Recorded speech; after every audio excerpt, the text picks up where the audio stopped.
તમે તો હડોલના છો, તમારે હેની તકલીફ હતી, શું હતું એ તમે બધી વાત કરો એટલે તમારો વિડીયો આપણે શનિદેવ આશ્રમની ચેનલમાં મૂકીએ. મારા પગની તકલીફ હતી, મને ગોઠિયા વા જેવું થઈ ગયું, આખા પગે ગોઠા થઈ ગયા હતા.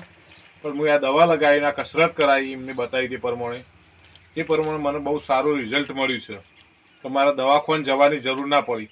ના કે હું દવાખાને ગયો તો મને રિઝલ્ટ આપ્યું ડૉક્ટરે કે ઓપરેશન કરાવવું પડશે, નસોમાં ઇન્ફેક્શન થઈ ગયેલું છે, બ્લડ પેલું જે થઈ ગયેલું છે.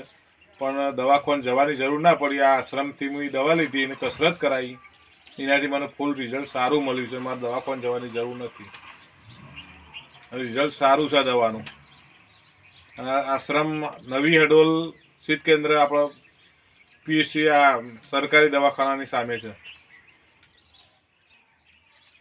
તમે તો એના જ છો ને? હા, હું હડોલનો જ છું, રહેવાસી.